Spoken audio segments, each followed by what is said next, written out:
Back in Grand Rapids, in the basement of the intersection, our favorite venue in the world. Talk to somebody we've been hoping to talk to for a long time, the one and only Colby Acuff. How we doing, everybody? How is your Saturday going? My Saturday's going great. I woke up in Detroit, and now I'm in Grand Rapids. How was Detroit last night? It was great. Yeah, Okay. The fans up here, we don't get to come here very often, and so we're seeing a lot of people that maybe it's their first time seeing us, or maybe like they saw us open for somebody, so it's really like our first headline tour up in here. And everyone's just been so fun. You've put out music at such a clip. Is it hard to play places like this? 'Cause I know people are like, why don't you play, insert this? And they're like, that was 3 albums ago now, man. I'm moving. Yeah, I mean, so really the thing that has been maybe affecting us the most on this one is we're playing a lot of music that's unreleased. Okay. A ton of new stuff. And we still play, like the front half of the headline set is kind of all, it's like play the hits. Mm-hmm. So it's all the stuff that is off of a lot of the older records. But the way that we've shaped this set is there's not a lot of a record that came out, what would that have been, 2025, Enjoy the Ride. Mm-hmm. So we're going to have to add some Enjoy the Ride when we do our fall tour. Okay. To get If back anyone's into worried, Playing God is probably on the set list. I heard you checking it. Playing God Again is on there. It's more of a rockin' set. Yeah. I want to shift more into Southern rock and roll, Mm-hmm. country rock, something like, I don't know. We're a little different anyway. Yeah. And I want to express that, when we play live. And so it is kind of a pseudo jam, rock and roll country set. I was going to ask, like, how much does John Fogerty influence you? I love CCR. I mean, if you don't like CCR, I mean, I don't really know. He's one of the best songwriters there is. Yeah. I mean, like CCR, but I also love like some. There is when like Turnpike Troubadours came out and Sturgill came out with Meta Modern, and that started happening around like 2011. I was a freshman in high school. Yeah. And, I grew up listening to a lot of the stuff that was coming out when I was a kid, which was like Kenny Chesney and so on.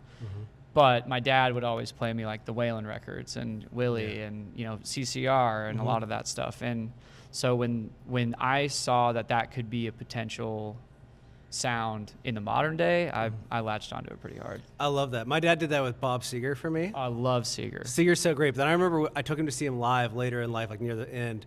And all I thought was like, I never had enough friends to do what Bob Seger does. Like there's like 12 people on stage. Yeah. He's got a big band. It's like Bruce Springsteen. Yeah. Like where I was like, huge I band, actually but don't think I could dream that big. Seger is so underrated, and I don't think he's talked enough about now. No. But Seger was a huge influence for me, like for the record I just recorded. Oh yeah. Yeah. So a lot of that kind of. Let's stuff. talk about it. You got 2 songs out. I assume are from this record right now. Yes, correct. Okay. Tell me first about the artwork. Where's the mask? What are we doing here? That'll all make sense here pretty soon. And actually, I don't even think I haven't officially announced the record. I mean, I've leaned towards it and stuff, and I don't care if people know. But that's the joy of being independent. You can just be like, whatever. Right, exactly. I'm working on something. Not a lot of red tape in my department. But yeah, I mean, this whole project, there's a lot of art that comes along with it. And if you noticed in a lot of the things that we've been posting that have to do with the music, there's a similar theme where it's all color graded the same. It's all because it's all from the same thing. And so there's a lot of extra stuff, not just new music, that people can be excited about this year. So how far back did you start putting this together? Because I felt like the last record and the artwork, I was like, this feels very simple, very direct, very grounded. This one, it does feel like you have a thing you're trying to say and do every time. Yeah. A little bit more. I took 4 months off this year, which I've never done. I've Incredible. never really I can't taken even imagine 2 months off. Yeah. I'm anxious for you right now. I know, yeah. But when I moved to Nashville in 23 and everything started happening so quickly, when I left my label, we went straight into the next project, our first independent record, which was Enjoy the Ride. Which was a great concept album about like us interviewing people and making a record for people, trying to give agency to the listener. And then I took some time off, and I had to really look at myself and say, what do you want to be and what do you want to do? And I've always been a little outside the grain, is what I would say. I'm kind of a black sheep, and especially in Nashville. And I said, that's a huge strength. We should lean into it. Like all my heroes were that. And I don't know why I've been not necessarily running from it, but maybe hiding from it a little bit. And so, I just want to tell people how it is, what it's really like, you know? I feel like it's working so far. Yeah, no, I mean it's talking about fairly serious subjects in a very silly way. But like, you can't hear Lipstick on a Pig, and you already mentioned Sturgill. Like the influence is so clear in that song, Right. But you can say it. Someone said it before, but hearing someone say it now, I think people need to be reminded sometimes. I think sometimes people forget just because someone said it 10, 15 years ago Yeah. doesn't mean it's not still happening. Sometimes you need to be reminded it's still happening. Absolutely, and like it's almost worse now than it's ever been. I mean, it's because people do have a ton of choice now. Like the consumer has more choice than the labels do at this point. Yeah. You know, like with what's going to be popular, and you can't really make anything popular anymore. You know, it does have to be by popular vote by the people. But that being said, like the ability, because people think they have the choice, they think this is not happening. Yeah. Right? But that's not the case at all. And you proved that last month. Let's talk about the Whiskey Riff competition. You Yeah. won their March Madness comp. You were, as you put it, dunking on them. Yeah. So, I mean, obviously typically I would not lean into stuff like that. It was a little out of character for you, but also it feels like with what you're doing musically right now, it was kind of like this is the theme. Yeah, It well, played into what I realized quickly was I was like, oh, this is exactly what I need to do. Is like I need to lean into these things to then kind of point the direction to the things that I want to talk about. Yeah. You know, and I have found, at least for me, that like once again, the best way for me to talk about these kind of serious or like exposing things that I would like to do or just being honest, it's actually easier to package that in comedy. Yeah. You know, just as like Dave Chappelle does or Yes. whatever, you know. And so it's been really fun though. The interactions that we've been getting with the fans and just like how people are kind of digesting this has been electric. I've loved it. Well, we have so many friends, and you do as well, that rely on social media to like keep the career moving. So I imagine like when that March Madness thing happens, at least you have that confirmation that you don't usually get from social media. Like people are hearing the message. Oh yeah. And they seem to like it. You know what I mean? Yeah, and what's funny is I was like, man, March is going to be slow because I have nothing. I don't know what I'm going to Yeah, post the tour about. hadn't even like kicked off yet. Right. I was just like, I don't really know like what we're going to talk about. And then that happened. It was right in the break of the tour. We had a 2-week break from the Northwest to this run. Yeah. And that was it was perfect. It couldn't have gone any better than that. And you dunked on everybody. We did. We actually won. I mean, I was really nervous. Like, I didn't think of it like, oh, we just beat Stapleton, so now we're definitely going to win. Yeah. I thought there's a chance. But when it started getting down and, you know, my heroes are the ones we're going up against, and guys who I've worked with and who are my friends, you know, I'm like, oh, geez, what am I going to say? And I was like, we're just going to do it. They're not going to care. Did you get texts from anybody being like, you are dunking on us? Well, Turnpike actually did DM me at the end because they had made a meme. Yeah. And they posted it, and they were like, "You were a freight train. We had no chance." I loved it for you, man. I was cheering you on, and I thought it was cool to just see the internet rally around and be like, people do care. Yeah, man. I mean, I'm totally fine to wave the flag of like the white flag. No, don't wave the white flag. But yeah, I'm down to be the person who's branded as the 16th seed. I mean, we've always been that way, and like I said, we operate a little bit differently, a little outside of like what is the the main thing. But I'm happy there. I love living in that space, and so now we just got to show more people what we're doing, and keep going from there. Now that you're a little bit more on the outside of that thing, are you able to, and had some space, are you able to kind of appreciate the magic of it when in certain ways back? Like you talk about King and Chesney, or these guys that have a lot of songs, the machine works for some people, and they have amazing careers, and you're like, that's incredible. Are you able to appreciate it more with a little bit of distance? Sure. I mean, it has nothing to do with, like, I respect anybody who makes it. My whole thing is it's not about how you make it. It's about what you do when you get there. That's fair. And, 99% of everybody who is in the machine and make it, and then they, they're all great. But I'm not worried about the 99%. It's the 1% that take a little bit more than they need to, and maybe they don't deserve it. I think that's an important clarification, because we have this thing too where we kind of go back and forth, and sometimes I hear a song where I'm like, I know how the sausage was made, but I can't help but admire how the sausage was made. Yeah, totally. You're like, man, the math worked out so good on this song. Yeah, I get it, and like I always say it like this, like I'm not competing with them. Yeah. That's not It's not what we're doing here. Right. I mean, it's not a competition, it's that mainstream thing is not me. And I would not want to wake up one day and realize that now forever that's what I have to do. Yeah. I'm happy that people that want to do it get to do it. Absolutely. You know, like, but that's just not for I'm me. the same way. I'm like, that seems miserable. I have friends Yeah. that get really big success, and you're like, I don't want that at all. I mean, success is like, I was Not that, the kind of success I'm talking about. But no, I was talking to my manager the other day about some of this stuff, and like, just our whole motto this year is we're doing everything opposite and different. Like Okay. anything that you think would go this way, we're going to do the opposite. And All it's right. kind of, it's ruffled a few feathers within the space. Yeah. You know, on the backside, On the it's back, ruffled yeah. a few feathers. But that being said, he was like, well, you know, if we do it this way and it's not successful, then it's going to look bad. And I said, the success of it is that we're doing it. Yes. Because nobody is going to do this because they asked you not to. Yeah. And so we will do it, and that will be the success of it. And so finding different measurements of success as well is, I think, for me, how I'm going to see the next 5 years of my career.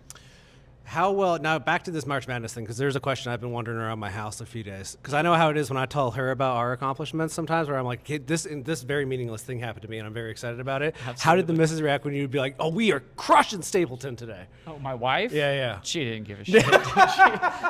She's like, you're so ridiculous. She's like, you're doing what? She's like, yeah, where's Chris at this weekend? You're like, okay, well. Well, I always say, I married my best friend. I did not marry my biggest fan. Yeah, that's what you're supposed to do. She keeps me super grounded, and I'm kind of crazy anyway. So like, it's a good thing. But yeah, she was just like, "Are you kidding me?" She's like, what are you doing today? Yeah. Well, the worst part was actually, so Monday when we won, Yeah. when it was announced, I woke up with the flu. Oh, no. I had like 100+ degree fever, and Yeah. I was dying. And she's like, "You're not sick."